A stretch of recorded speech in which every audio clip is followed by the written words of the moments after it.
사울이 다른 옷을 입어 병장하고 두 사람과 함께 갈새 그들이 밤에 그 여인에게 이르러서는 사울이 이르되 청하노니 나를 위하여 신접한 술법으로 내가 네게 말하는 사람을 불러 올리라 하니 여인이 그에게 이르되 내가 사울이 행한 일 곧 그가 신접한 자와 박수를 이 땅에서 멸절시켰음을 아나니 내가 어찌하여 내 생명에 올무를 놓아 나를 죽게 하려느냐 하는지라.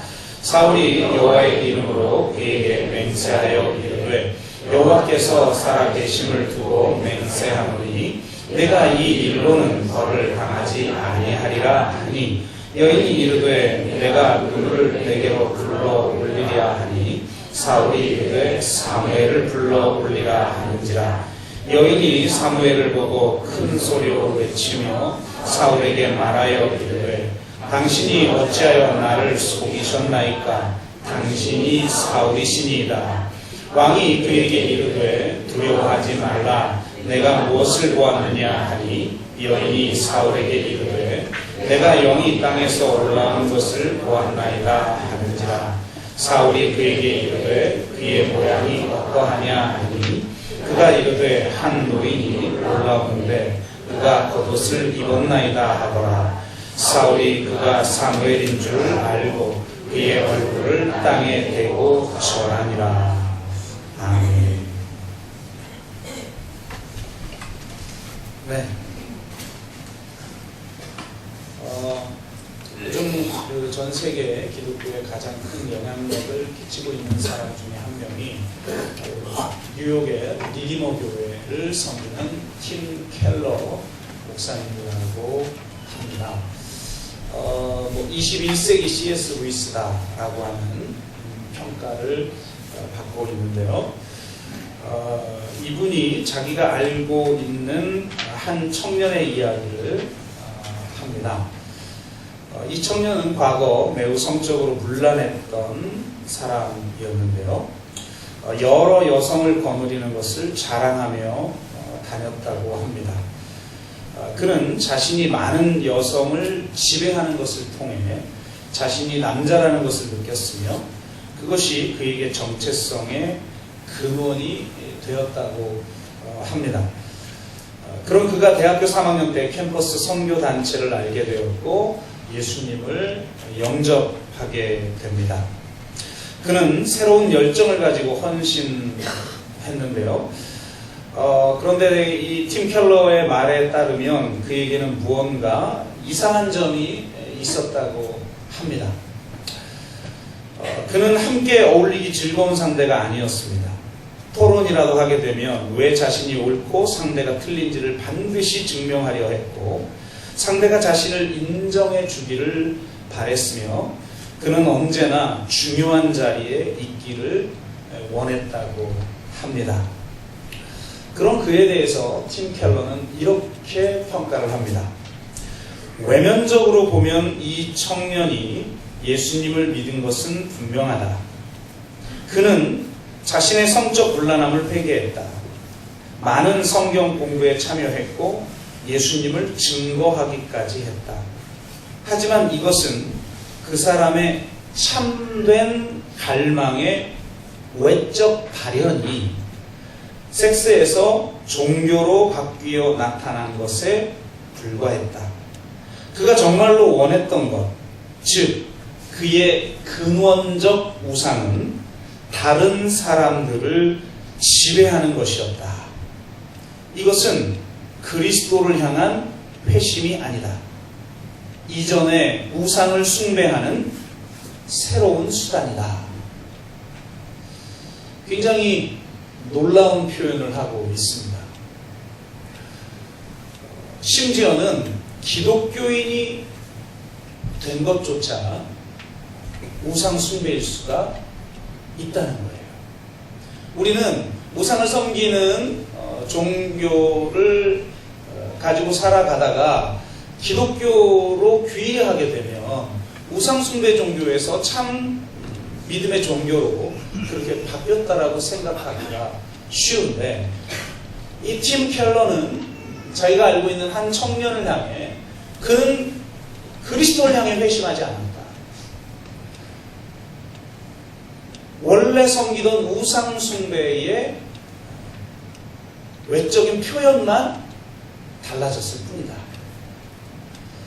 외피적으로는 기독교인일지 몰라도 그의 내면의 핵심은 여전히 우상 숭배자다. 이렇게 이야기를 합니다. 그러니까 내가 기독교인이 되었다고 해서 우상 숭배를 하던 삶에서 새로운 삶으로 전환됐다라고 하기 어려운 사람도 있다는 거예요. 기독교조차도 우상 숭배 종교가 될 수가 있다. 이걸 이야기하고 있습니다. 굉장히 무서운 이야기이죠. 우상 숭배의 삶을 살다가 이제 기독교로 귀의하여서 나는 참 삶을 살고 있다라고 생각하지만 사실 알고 보면 우상 숭배의 형태만 달라졌을 뿐이지 똑같이 우상 숭배자일 수 있다라고 하는 경각심을 팀 켈러는 우리에게 주고 있습니다. 따라서 우리는 신앙과 참신앙과 우상 숭배의 차이점이 무엇인가를 바로 이해할 필요성이 있습니다.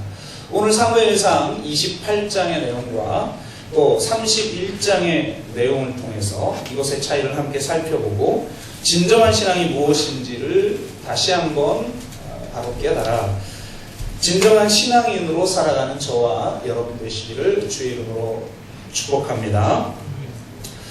28장의 내용은 우리가 읽은 8절에서 14절 내용만 봐도 대략 이해가 됩니다. 이스라엘과 이 블레셋이 전쟁을 하는데 사울 왕이 블레셋이 두려운 거예요. 그래서 도대체 미래가 어떻게 될지, 블레셋과의 싸움의 결과가 어떻게 될지, 그리고 어떻게 싸워야 이길지를 하나님한테 묻는데 하나님이 대답을 해주시지 않습니다. 너무 답답해하던 사울 왕이 자신이 금지시켰던 신접한 여인을 찾아가는 내용입니다. 그래서 사무엘을 좀 불러달라. 또 자신이 금지시켰으니 자신인지를 드러낼 수는 없고 변장하여 가서 사무엘을 불러달라고 합니다. 그리고 사무엘의 영이 나타나고 사무엘에게 전쟁이 어떻게 될지를 묻습니다. 사무엘이 이전에 이미 말했는데 왜 나에게 그걸 묻느냐. 너는 하나님께서 심판했고 결국 죽게 될 것이다. 이런 이제 말을 듣게 됩니다. 그리고 나서 29장 30장은 이제 다윗에 대한 이야기고 바로 연이은 스토리가 31장에 나오는데 전쟁에서 사울이 패배하고 사울 왕과 세 아들이 죽는 장면으로 사무엘상은 마무리가 됩니다. 이 28장과 31장이 서로 무관한 그냥 자연스러운 어떤 스토리의 전개를 말하고 있지 않아요. 성경은 28장이 원인이 되어서 31장의 결과를 만들어냈다고 이야기를 합니다. 동일한 장면을 묘사하고 있는 역대상 10장 13절에서 14절을 보면 이렇게 얘기하고 있어요. 사울이 죽은 것은 여호와께 범죄하였기 때문이라. 그가 여호와의 말씀을 지키지 아니하고 또 신접한 자에게 가르치기를 청하고 여호와께 묻지 아니하였으므로 여호와께서 그를 죽이시고 그 나라를 이새의 아들 다윗에게 넘겨주셨느니라. 그러니까 31장에 나와 있는 전쟁의 결과, 결국 사울 왕도 죽고 세 아들도 죽게 된 것은 그가 28장에서 신접한 여인을 찾아가고 여호와께 묻지 않았기 때문이라는 거예요. 그런데 이 역대상의 표현이 좀 이상합니다. 왜 이상하냐? 사무엘상하고 다르기 때문이에요. 여러분, 사무엘상을 보면 분명히 사울 왕은 여호와께 물었습니다. 여호와께 어떻게 될지 물었는데 여호와께서 대답해 주지 않아요. 6절에 보니까 꿈으로도 우림으로도 선지자로도 대답하지 아니하셨다라고 되어 있어요. 그러니까 여호와께 물었는데 하나님이 대답해 주지 않아서 신접한 여인을 찾아간 거지, 여호와께 묻지도 않고 신접한 여인을 찾아간 게 아닌데 왜 역대상은 여호와께 묻지 않고 신접한 여인을 찾아갔기 때문에 결국 죽임을 당했고 왕권이 다윗에게 넘어갔다고 기록하고 있는가 라는 겁니다. 명확하게 설명하고 있진 않지만 여러 성경 구절들과 또 본문들을 통하여서 우리가 평가해 보면 결국 하나님 뜻에 순종할 생각도 없이 자기가 필요할 때만 편의대로 묻는 것을 하나님은 묻지 않은 것으로 여기신다는 거예요. 여러분 생각해 보세요. 하나님이 명확하게 명령한 대목들이 많아요. 아말렉을 진멸하라. 진멸하지 않았어요. 자기 유익을 위해서 전리품들을 숨깁니다. 자기가 취해요. 왜 취했냐고 하니까 거짓말을 합니다. 또 사무엘이 올 때까지 기다려야 되는데 사무엘이 지체하자 자기가 제사를 그냥 치워버려요. 그러니까 한마디로 하나님의 말씀에 순종할 생각이 없는 거죠. 하나님 앞에 순종할 생각이 없으면서도 하나님 앞에 묻는 경우가 있다는 거예요. 그러니까 많은 경우 우리가 하나님 앞에 기도하고 하나님 앞에 묻는 걸 보면 내가 이렇게 했으면 좋겠고 이것을 얻었으면 좋겠는지를 승인하고 싶어서 묻는 거지, 하나님의 뜻이 무엇인지를 진짜 알아서 하나님의 뜻대로 순종하고 싶어서 묻는 게 아니라는 사실을 깨닫게 되는 거죠. 물론 묻지도 않는 경우 많아요. 물으면 큰일 날까봐. 지금 잘 나가고 있는데 갑자기 딴 길로 가라고 한다든지 내 계획이 틀어진다든지 내가 원하는 것들이 충족되지 않을 수도 있으니까 그냥 간구하는 기도만 하는 거예요. 내가 이걸 원합니다 하나님. 하나님 저 사랑하시죠? 그러니까 들어줄 줄로 믿습니다. 이렇게 일방적으로 간구만 하지 묻지 않아요. 우리는 하나님께. 그런데 물을 때조차도 내가 원하는 바를 승인받고 싶어서 묻는 것이지 진짜 하나님의 뜻이 무엇인지를 알고 그 뜻을 온전히 이루어 드리려고 하는 마음이 아니라는 거예요. 그렇게 하나님 앞에 묻는 것은 묻지 않는 것과 똑같이 하나님이 여기신다는 거예요. 우리가 진짜 하나님의 뜻이 무엇인지를 알고 그분의 뜻을 이루어드리기 위해서 순종하기 위해 그렇게 주님을 찾고 주님 앞에 묻는 것이 아니라 오직 자기 유익과 자기 탐욕을 성취하기 위한 그런 수단으로 주님을 찾고 주님 앞에 묻는다면 그것은 묻지 않는 것과 똑같다는 거예요. 혹시 우리의 신앙이 이러한 종류는 아닙니까? 그저 편의에 따라, 그저 자기 유익을 위해서 그것을 성취하고 이루기 위한, 소유하기 위한 하나의 수단으로 주님을 찾고 있는 건 아닙니까? 제가 사사기서 설교하면서 사사기 시대의 이스라엘 백성들의 상태를 정확하게 묘사하고 있는 예화 하나를 소개한 적이 있습니다. 설마와 혹시 사이라는 예화인데요. 건물이 하나 무너졌습니다. 그래서 많은 사람이 죽었어요. 근데 그 건물 백화점에 그 임원진들은 피신을 했어요. 천인공노할 일을 저지른 거죠. 그래서 기자들이 아니 왜 사람들을 대피시키지 않았습니까? 라고 물었더니 하는 말이 설마 했습니다. 아니 그럼 임원진들은 왜 도피했습니까? 했더니 혹시나 했습니다. 참 기가 막히죠. 사사기 시대 이스라엘 백성들은 우상을 섬겼어요. 불의를 저질렀습니다. 그런데 여전히 하나님을 찾고 하나님 앞에 제사를 드렸어요. 여호와의 신앙을 버리고 우상을 섬긴 게 아니에요. 여호와 신앙은 유지하면서 우상을 섬겼단 말이에요. 왜요? 아니 설마 하면서 우상을 섬긴 거죠.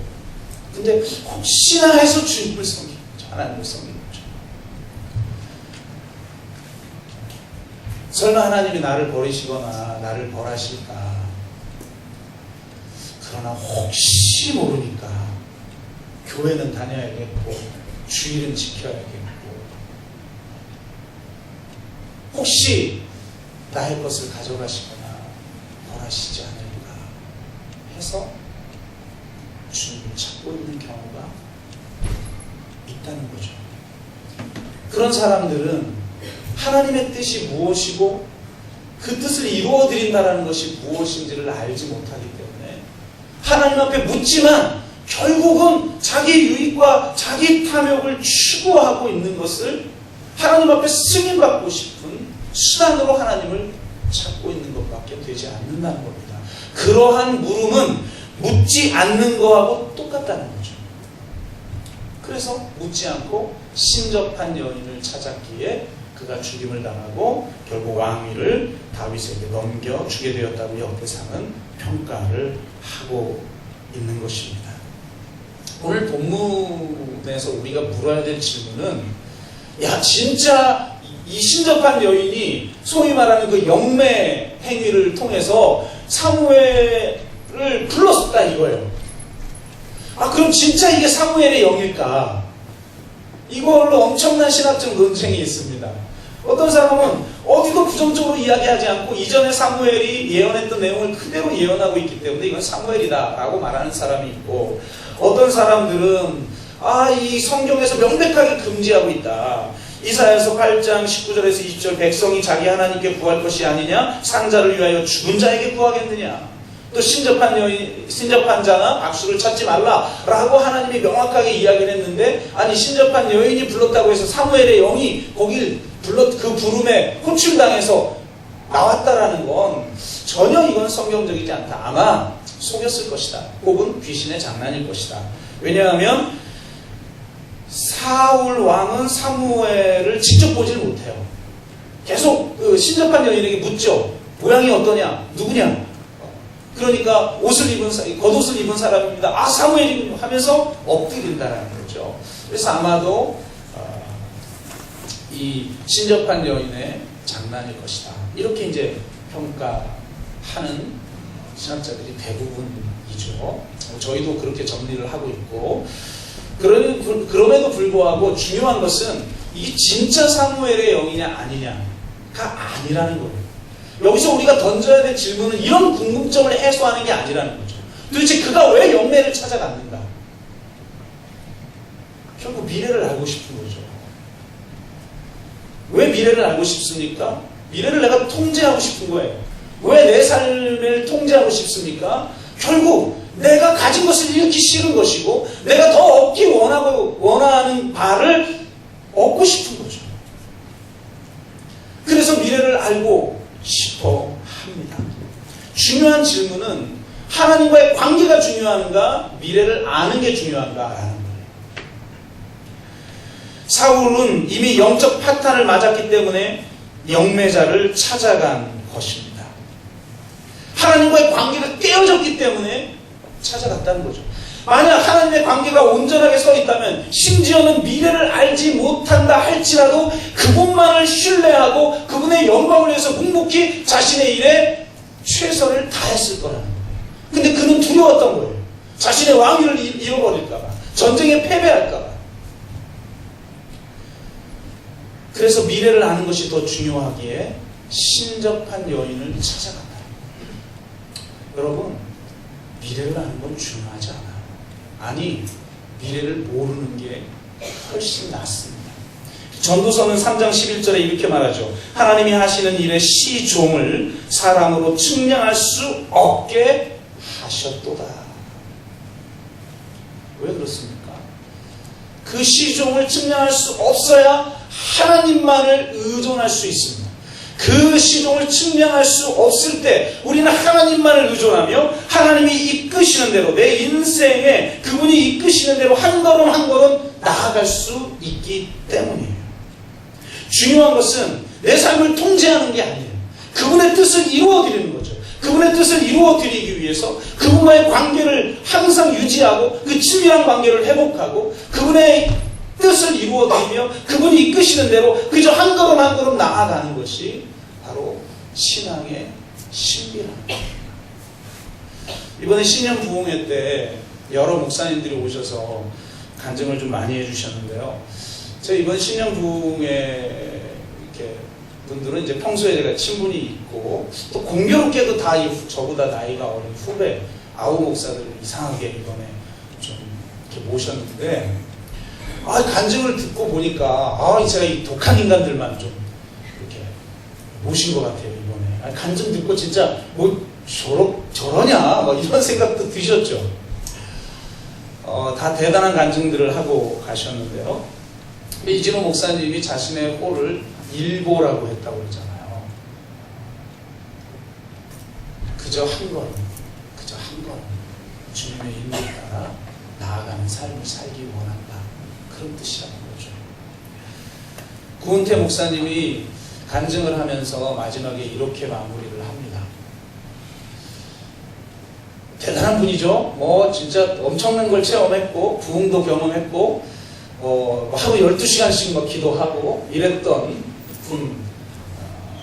분이었는데 막상 하나님 앞에 자기가 기도할 때 기도응답 별로 받지 못했다는 거예요. 따지고 보니까 기도응답 하나 받았대요.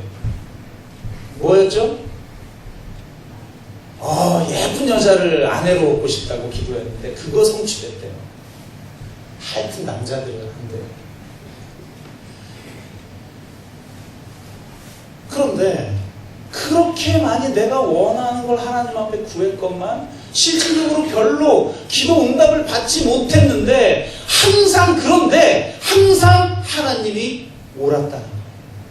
나는 이 길로 가고 싶고 이것을 얻고 싶어서 강구했지만 하나님이 거절했는데 항상 하나님이 옳았다는 거예요. 이것이 신앙의 신비인 것이죠. 내가 간구하는 대로 내가 원하는 대로 구했더니 응답 받았다. 물론 그런 차원도 존재합니다.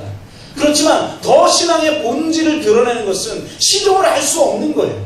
오직 전적으로 하나님만을 의지하고 하나님의 사명을 감당하기 위해 매일매일 한 걸음 이미 이루었다 한도 아니고 그냥 폿대를 향해 날마다 그냥 나아가는 삶이죠.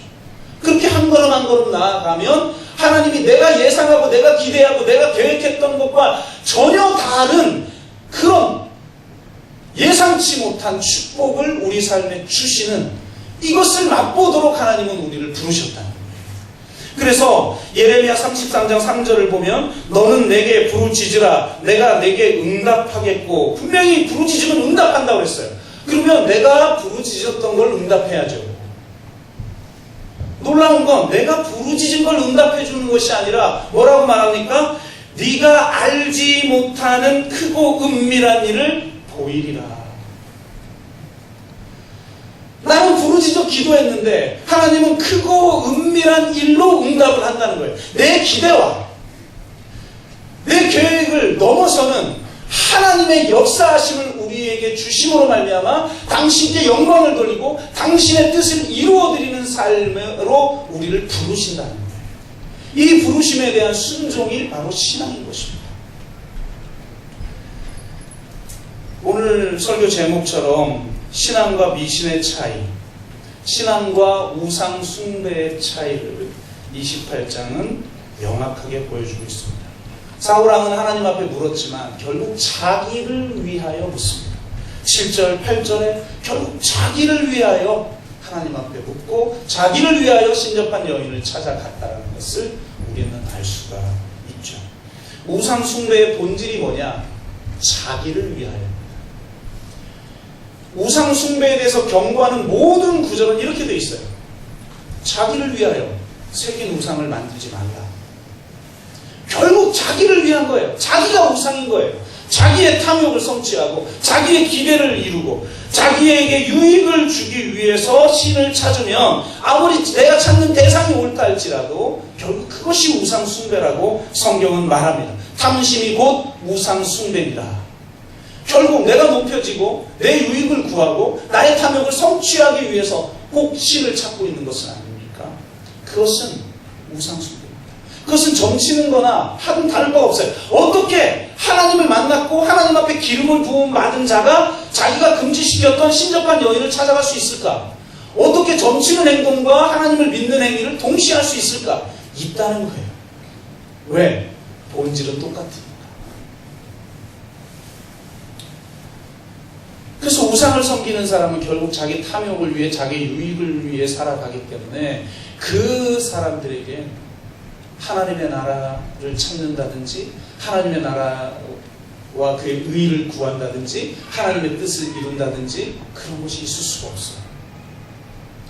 여러분, 점치는 사람들 중에 하나님의 나라와 의를 구하는 사람 본 적이 있습니까?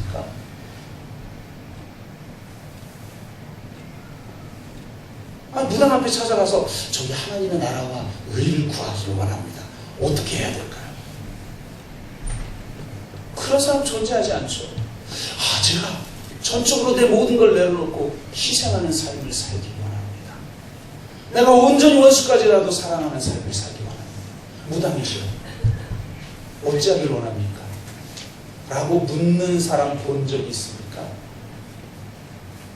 그런 사람이 있을 수가 없죠. 오직 개인의 영달과 가족의 안녕과 일터의 형통과 세속적 성공을 위해서 점을 칩니다. 여러분, 우상숭배, 다른 말로 말하면 미신이라고 할 수도 있는데 이 미신이라고 하는 한자어를 보면 재밌어요. 미자가 미혹할 미자인데 미혹할 미자 안에는 쌀미라는 글자가 들어가 있습니다. 참 재밌어요. 물론 음만 따왔겠지만 참 중요한, 왜 그 많은 미자 중에 쌀미자를 써서 미혹할 미자를 썼을까? 결국 무엇을 먹을까? 무엇을 마실까? 무엇을 입을까? 이것이 미신이라는 겁니다. 이것이 우상숭배라는 겁니다. 그래서 주님은 말씀하십니다. 무엇을 마시고 무엇을 마실까? 무엇을 먹을까? 무엇을 입을까? 하지 말라. 이것은 다 이방인들이 구하는 것이라.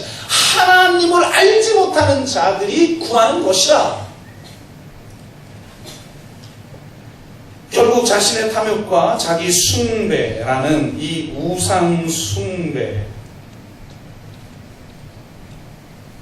위해서 하나님을 찾는 자에게 핵심적인 게 뭐냐면 윤리가 없다는 거예요.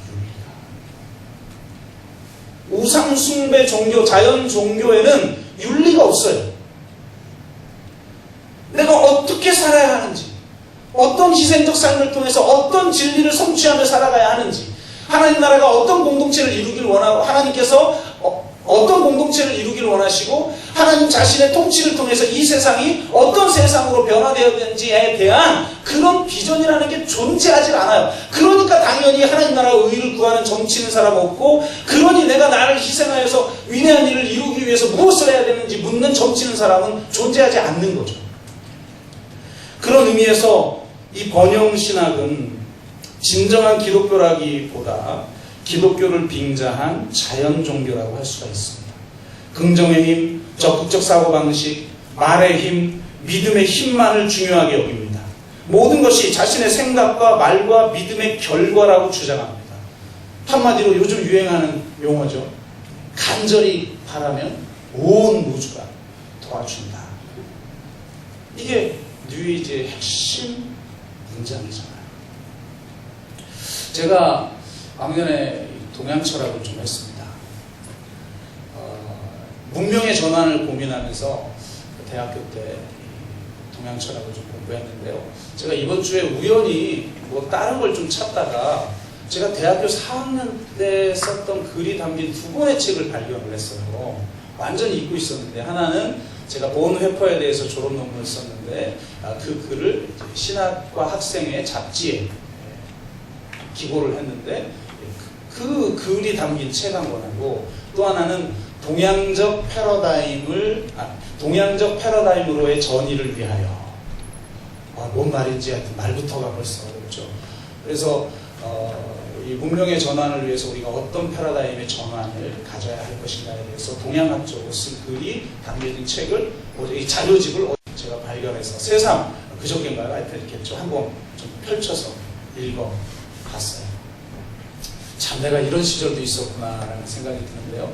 동양 철학을 하다 보니까 뭐 동양적인 영성 혹은 동양 종교 이런 거에도 관심을 갖기 시작했죠. 그래서 단학선원도 다녀보고 비파사나 수련도 해보고 여러 또 동양 경전도 공부하면서, 또 심지어는 그 정신세계사, 뉴에이지 계통의 책이 나오는 출판사죠. 정신세계사에서 진행하는 프로그램이나 이런 것들을 한번 해본 적이 있어요.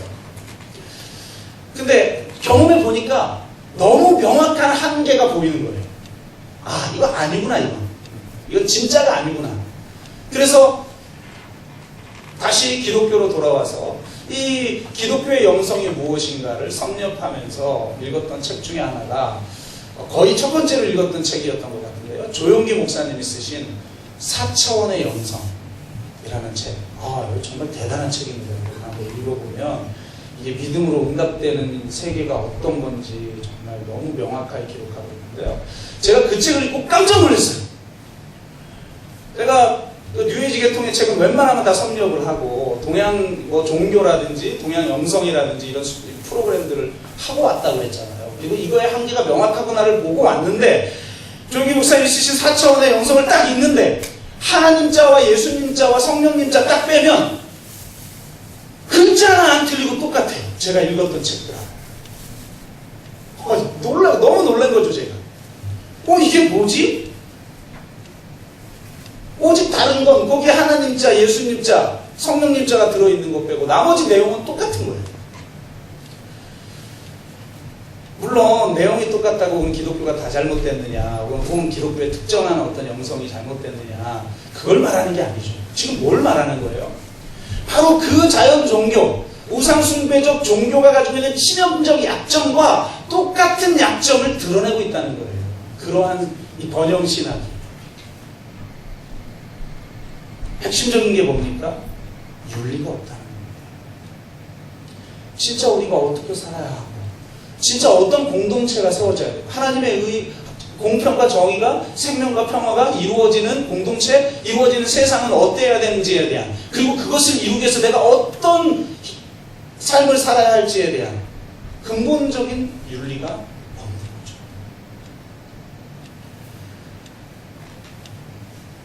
여러분, 이런 사고에 의하면 지금 고난받고 있는 사람, 지금 실패한 사람, 지금 어려움에 처한 사람들은 문제가 많은 사람들이에요. 믿음이 없거나 죄를 졌거나 다른 문제들을 가지고 있는 사람들인 것이죠. 그러나 정말 그런가? 정말 그런가? 여러분, 이번에 신년부흥에 오신 분들 보세요. 대단하죠, 정말. 와, 저도 진짜, 아니, 이 인간이 이런 인간이었어, 속으로. 대단한데? 세상, 물론 대충은 알고 있었지만, 이렇게 자세히까지는 저도 뭐 간증을 들어본 건 처음이니까, 대단한 사람들 아니에요. 근데, 다 작은 교회 목사들이죠. 제가 요즘 교제하고 있는 그 구역에서는 제가 초대형 교회 목사예요. 엄청 부러워해. 다 여기 한번 오면 그냥, 어떻게 이런 공간을 얻고, 이런 디자인을 했고, 성도들이 뭐 150명이 출석한다고.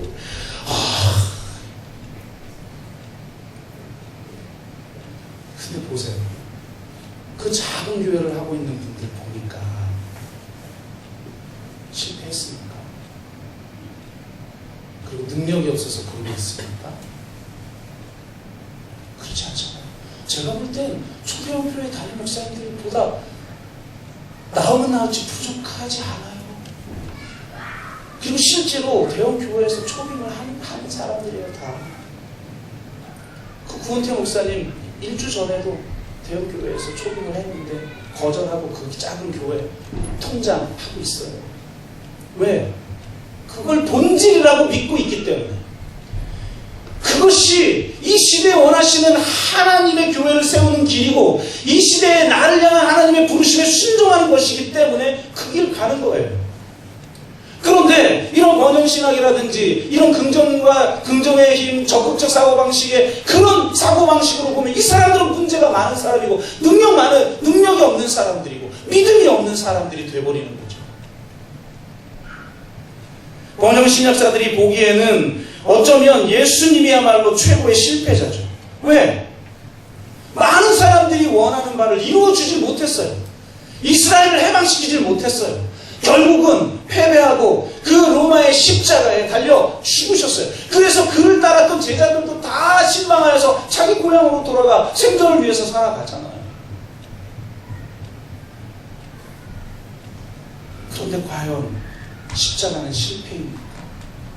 우리는 예수님의 부활을 통해서 십자가의 성격이 무엇인지를 알게 되었습니다. 많은 사람들이 십자가는 실패지만 부활을 통해서 그 실패를 승리로 바꿨다, 이렇게 이해하는 사람이 너무 많아요. 특히 원형신학이라든지 혹은 이런 성령 사역을 하는 사람들이라든지 이런 분들이 굉장히 이런 오류에 빠지는 경우가 있어요. 제가 내적 치유 수양회를 인도할 때 얼마나 정말 강력한 기름 부으심이 임했습니까? 그런데도 저는 주로 십자가를 강조했어요. 기름 부음을 통해서 여러분 진짜 신체 장애인이 장애에서 풀림을 받고 해방되고, 그럼 뭐예요? 그냥 그 사람은 그냥 나된 건데, 그냥 일반인 된 거 아니에요. 그 자체가 중요한 것이 아니라 진짜 복음이 무엇인가, 진짜 십자가가 무엇인가를 제대로 알아야 되는 거죠. 그래서 제가 십자가를 굉장히 강조하니까 은사 많은 사람, 이게 사람 딱 보면 그냥 그 사람 다 알아맞추는 사람이 저의 사역자 중에 하나 있었어요. 그분이 저한테 안산동산교회 적응을 잘 못하는 거죠. 왜? 색깔이 너무 다르니까. 그래도 제가 품고 저하고 같이 사역합시다. 그래서 내적 치유 수양의 도우미로 제가 섬기도록 했는데, 그분이 내적 치유 수양이 끝나고 나서 첫 마디가 뭔지 알아요? 목사님, 십자가 좀 그만 강조하세요. 부활의 능력을 강조하고 승리하심을 강조해야지. 왜 자꾸 십자가를 강조하십니까? 이 얘기였어요. 십자가를 잘못 이해하고 있는 거죠. 십자가는 여러분 패배가 아닙니다. 십자가는 실패가 아닙니다. 십자가 자체가 하나님의 위대한 사랑의 승리입니다. 힘으로는 천군천사를 보내서 나를 해하려고 하는 자들을 무너뜨릴 수 있죠. 그런데 우리를 구원하시기 위해서 그분이 십자가를 진 거예요. 첫사람 아담이 하나님 앞에 불순종해서 실패하고 결국 죄가 온 인류에게 들어왔는데, 한 사람의 순종을 통하여서 이 땅에 하나님의 의가 들어온 줄로 믿습니다. 그분의 순종이 무엇입니까? 십자가신 거예요. 그 십자가는 이미 승리입니다. 그리고 그 십자가의 정사와 권세가 이미 못 박혀 패배당한 줄로 믿습니다. 부활은 십자가의 극복이 아니라 십자가의 확증인 거예요. 십자가가 패배가 아니라 승리라는 사실. 이 세상 사람들이 십자가를 바라볼 땐 어리석어 보이고, 이 세상 사람들이 십자가를 바라볼 땐 나약해 보이는데, 그 어리석고 그 나약한 십자가가 우리를 구원하는 능력임을 예수님이 보여주셨다는 거예요. 그걸 확증시킨 사건이 바로 부활인 겁니다. 십자가를 부정적으로 보느냐 긍정적으로 보느냐에 따라 그가 참신앙을 추구하는 자인가 우상숭배를 하는 자인가를 알 수가 있습니다. 외적으로는, 외피적으로는 기독교인이면서 결국 자기 마음 중심 속에는 자기의 옛것을 버리려고 하지 아니하고 그리스도께 회심하여 진정으로 하나님의 나라와 의를 구하는 삶을 살기를 원하지 않는 것이죠. 참신앙은 십자가가 구원의 능력임을 알고 십자가를 살아내는 것입니다. 십자가는 단지 교리적 신념이 아니라 내가 살아야 될 삶의 양식인 거예요. 이 어리석음과 이 나약함이 이 세상을 구원하는 능력이다. 힘을 사용할 걸 포기하고 전적으로 자신을 희생하여 사랑하고 다른 사람의 죄책을 내가 짊어지며 타자를 위해 살아가는 바로 그 삶을 통해 이 세상에 하나님의 영광이 드러남을 고백하는 사람들이 기독교인인 줄로 믿습니다. 그리고 그 길 가운데 하나님의 영광이 임하는 것입니다. 다른 곳의 영광, 진짜 하나님의 영광은 무슨 기적을 경험하여서 무슨 세상에서 성공하고 이름을 날려서 생기는 영광이 아니에요. 우리가 십자가의 길을 걸어갈 때 그 가운데 나타나는 영광이 진정한 하나님의 영광인 줄로 믿습니다. 진정한 축복은 팔복 마지막 결론을 내리잖아요. 주님을 위해서, 의를 위해서 핍박받는 그것이 축복이다. 말씀을 맺습니다. 여러분 진정으로 십자가의 길을 가고 있습니까? 그리고 그 가는 길에서 하나님을 경험하며 사십니까? 여러분이 가는 그 길을 통해, 십자가 길을 통해 진정으로 부활의 영광을 나타내고 있고 하나님의 영광의 도구로 쓰임받고 있습니까? 하나님은 여러분에게 그런 삶을 살도록 지금 도전하고 계십니다. 그것이 영생의 삶이에요. 그 속에 진정으로 하나님을 경험하는 삶이 있고 그 속에 하나님의 영광을 드러내는 삶이 있다 라고 우리를 지금 초대하고 있습니다. 그 초대에 여러분 응하시길 원하십니까? 그것에 응할 때, 그것에 순종할 때 여러분이 도무지 상상도 할 수 없는 주님의 사랑과 주님의 축복과 주님의 영광을 누리게 될 줄 믿습니다. 제가 오늘 영상 하나를 보여드릴 텐데요. 제가 전교인 연합예배 외에는 영상을 7년 동안 보여드린 적이 없는 것 같은데 이번 주에 어떤 패친이 영상 하나를 공유를 해서 보다가 우리 교인도 같이 하면 너무 좋겠다 하고 이 말씀하고도 서로 연관이 되어지는 것 같아서요. 영상 하나를 좀 한번 잠깐 보여드리겠습니다. 에티오피아로 이제 선교를 가신 분들의 이야기인데 여러분 이건 특별한 삶을 사는 사람들의 이야기 아니죠. 가거나 보내거나 이건 잘못됐다고 말씀드렸죠. 오직 우리는 가는 것밖에 없다. 우리 모두 이 세상 한가운데로 보냄받은 선교사다. 그렇다면 이 이야기는 나의 이야기가 되는 겁니다. 내가 내 삶 한가운데에서 보냄받은 이 땅에서 지금 여기에서 어떤 영성을 가지고 살아야 할는가를 보여주는 그런 영상을 한번 같이 보고 제가 마무리하겠습니다.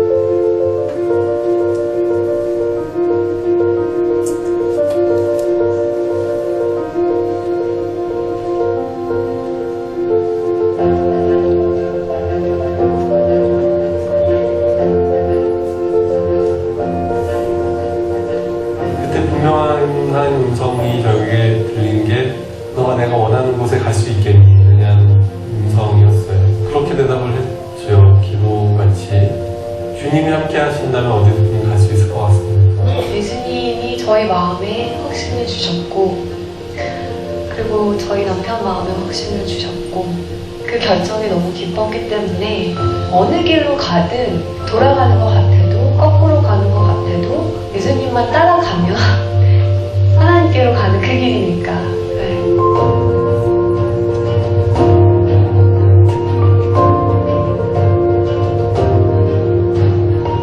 예수님이 떠나시고 나서 본인이 하셨던 일을 할 수 있는 제자들을 키우는 데 집중하셨던 것처럼 현지인 의사들과 직접 피부를 맞대고 그 사람들을 양육하고 제가 한 가지 진료를 할 수 있지만 그 진료를 할 수 있게 1명, 2명, 3명을 키울 수 있다면 그것이 더 맞는 길이 아닌가라고 저는 생각을 하고 있고 그렇게 지금도 확신하고 있어요.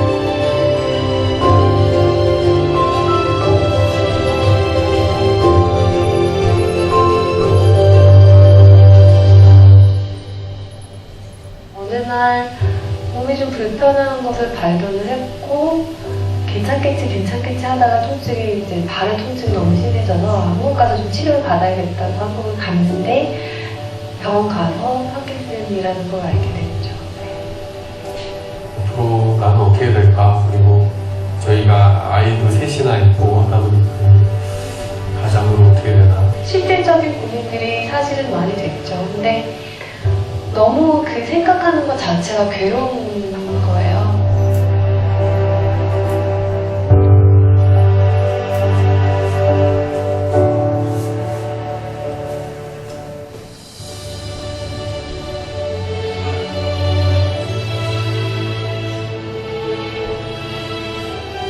아침에 산책을 갔는데 소나기가 쏟아지는 거예요. 그 나무가 막 무거워져 있는 곳이 있어서 너무 비가 갑자기 오니까 거기를 잠깐 들어갔었죠. 잘 됐다 하고 서 있는데 하나님이 주시는 말씀이 비가 쏟아진다고 집으로 가지 않아도 돼 라는 마음을 주시는 거예요. 갑작스러운 그런 일을 당한다고 해서 돌아갈 필요 없고 피할 수 있는 길을 내시겠구나. 눈을 감고 기도를 하는데 하나님이 갑자기 한 장을 보여주시는 거예요. 제가 천진난만한 표정으로 애기같이, 정말 애기처럼 예수님 품에 이렇게 안겨가지고 예수님이 어디론가 걸어가시는 환상을 보여주셨어요. 예수님 발에서는 피가 흐르고 있었고 저는 너무 행복하게 안겨서 가는 거죠. 그때 다시 알게 됐어요. 아, 성교가 내가 하는 게 아니었구나, 진짜로. 나는 그냥 예수님 품에 안겨있는 축복을 누리는 거고, 그 힘든 길을 가는 거는 예수님이 가시는 거구나. 어떨 때는 좀 심하다 싶을 정도로 또 몸이 잘 안 움직여질 때가 있어요. 저도 두려움이 확 몰려올 때도 있고, 아, 이렇게 점점 더 몸이 돌아가는 거구나. 없는 것들, 세상에 천한 것들을 하나님이 더 기뻐 사용하시죠. 왜냐면 하나님의 능력을 드러내시기가 편하니까. 저도 이제 하나님의 영광을 더 드러내는 편한 사람이 내가 아닌가.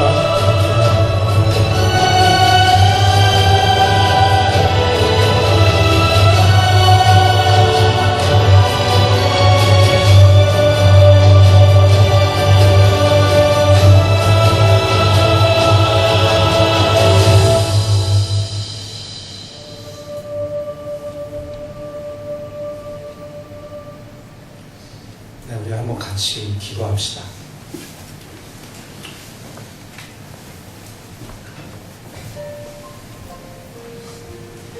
내 안에 있는 욕망이 이루어지고 자기 유익을 구하는 것이 아니라 정말 하나님의 나라와 의를 구하고 내가 가는 그 길에 오직 하나님의 영광만이 드러나는 삶을 구하고 있습니까? 자신의 모든 것을 포기하고 에디오피아까지 갔는데 불치의 병이라는 파킨슨병에 걸려 절망하고 있을 때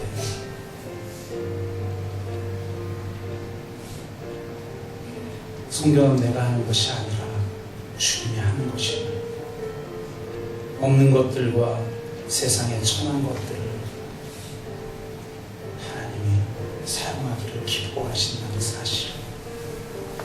이 고난이 도리어 하나님의 영광을 더 드러내기에 편한 그 시대로 가는 것이었음을 깨달은 선교사님들처럼 우리 삶 한가운데에서 우리가 이 세상 한가운데로 파송받은 선교사이기에 우리 또한 동일한 마인드를 가지고 주님 앞에 주님의 영광을 드러내기를 구해야 할 것입니다. 오늘 말씀과 마지막 김태훈 김현 선교사님의 삶을 통해서 나에게 주는 도전을 가지고 하나님 앞에 나와 기도하는 시간을 갖습니다. 같이 기도합니다. 사랑의 아버지 하나님, 그렇습니다.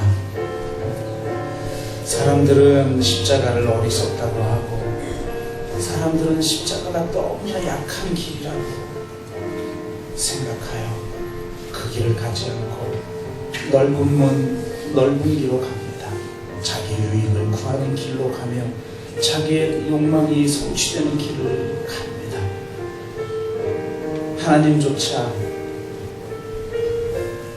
우상숭배의 다른 모습일 뿐인 그런 신앙생활을 하곤 합니다. 하나님,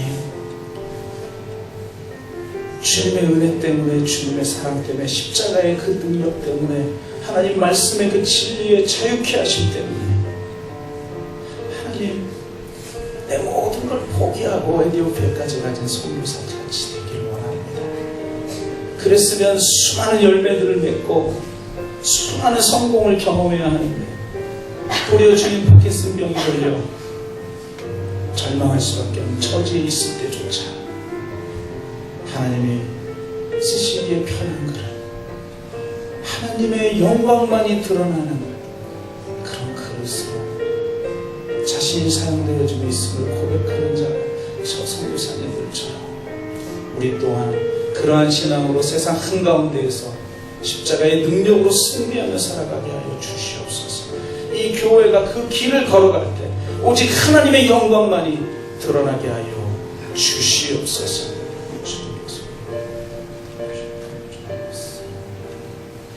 하나님 감사합니다. 참신앙과 우상숭배의 차이를 바로 이해하여 참으로 십자가의 길을 걸어가는 동안 부활의 영광을 맛보며 하나님께 영광 돌리고 하나님의 나라와 의를 온전하게 내 삶의 현장에서 또 공동체가 함께 이루어드리는 축복의 삶을 살게 하여 주옵소서. 감사드리며 예수 그리스도의 이름으로 기도드리옵나이다.